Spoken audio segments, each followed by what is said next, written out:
السلام علیکم، آداب عرض ہے جی ڈیئر لسنرز، کہیے کیا حال احوال ہیں، کیسے ہیں آپ سب؟ دعا ہے، امید ہے آپ سب خیریت سے ہوں گے۔ الحمدللہ میں بھی خیریت سے ہوں اور جناب ناول کی نیکسٹ ایپیسوڈ کے ساتھ حاضر ہوں۔ معذرت خواہ ہوں کہ آپ لوگوں کے لیے جو ہے ایپیسوڈ کبھی کبھی ڈیلے ہو جاتی ہے اور اس کی وجہ میں نہیں ہوں۔ کبھی کبھی ایسا ہوتا ہے کہ میری مصروفیت بھی وجہ بن جاتی ہے، لیکن زیادہ تر وجہ جو ہے وہ انٹرنیٹ کی عدم دستیابی ہوتی ہے۔ آئے روز جو ہے وہ انٹرنیٹ بند کر دیا جاتا ہے، سروس جو ہے وہ ڈاؤن ہوتی ہے۔ اگر تھوڑی بہت اویلیبل بھی ہوتی ہے تو وہ اتنی نہیں ہوتی کہ ویڈیو اپلوڈ ہو سکے، تو 400-500 MB کی ویڈیو اپلوڈ نہیں کی جا سکتی اس پر۔ اگر اپلوڈنگ پر لگا دی جائے تو وہ ہینگ رہتی ہے، نہ آگے بڑھتی ہے نہ پوری ہوتی ہے۔ خیر، یہ سب پریشانیاں تو چلتی ہی رہتی ہیں، آپ سب کو انتظار کرنا پڑتا ہے، لیکن کیا کیا جائے کہ اس میں ہمارا کوئی اختیار نہیں ہے۔ اب چلتے ہیں کہانی کی جانب۔ کہانی کا نام ہے خواب، خواہش اور زندگی۔ مصنفہ ہیں رابعہ رزاق، اور آج آپ سب سنیں گے اس کی قسط نمبر 8۔ میں نے کہیں پڑھا تھا، محبت کا اظہار بہت ضروری ہے، رشتوں کو مضبوط بنانے کے لیے، انہیں مطمئن کرنے کے لیے، چاہے وہ اظہار لفظوں سے ہو یا عمل سے۔ محبت اظہار نہ بنے تو محبوب کی امانت بن جاتا ہے۔ خولا، میں کب تک اس امانت کی حفاظت کروں؟ مجھے لگتا ہے میں زیادہ دنوں تک ایسا کر نہیں پاؤں گا۔ وہ ای میل پر نظریں جمائے گہری سوچ میں گم تھی۔ خزیمہ عادل سے وہ سرِ راہ ملاقات اس کے حافظے میں اس لیے محفوظ رہ گئی تھی کہ اس نے لمحوں میں پہچان کے مراحل طے کر کے خولا کو مخاطب کیا تھا۔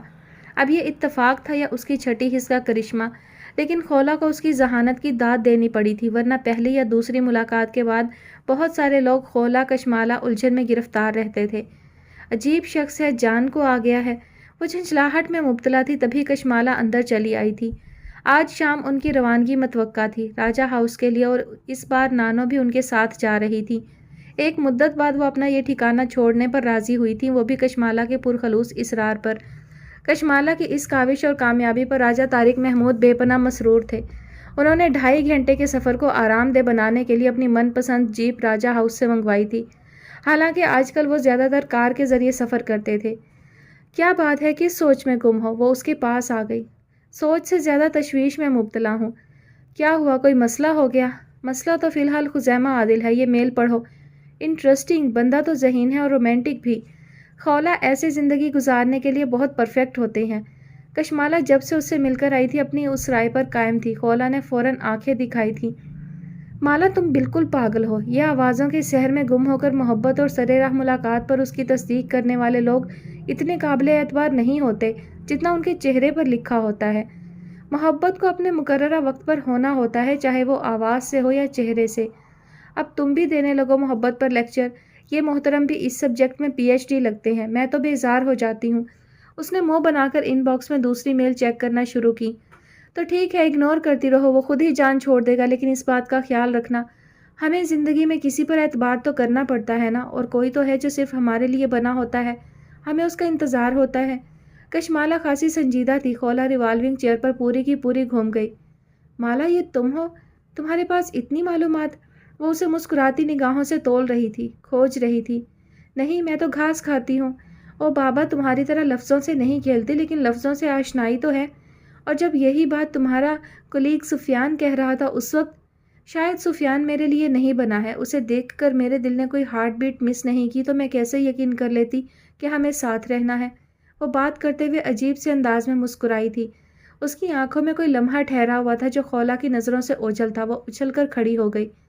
مالا، سفیان نہیں، عمر نہیں، مائیکل نہیں، تو پھر کون؟ مجھے تو وہ سارے لوگ بہت سچے اور پرخلوص لگے تھے۔ شاید وہ یہیں کہیں ہے، جسے دیکھ کر میرا دل پہلی بار دھڑکا، بالکل عجیب سے انداز میں۔ اس کی مسکراہٹ میں کسی نئے رنگ کی جھلک تھی۔ کون؟ یہاں کہاں؟ خولا کی سمجھ میں کچھ نہیں آ رہا تھا، لیکن کشمالہ کی زندگی میں کچھ خاص ہو گیا تھا۔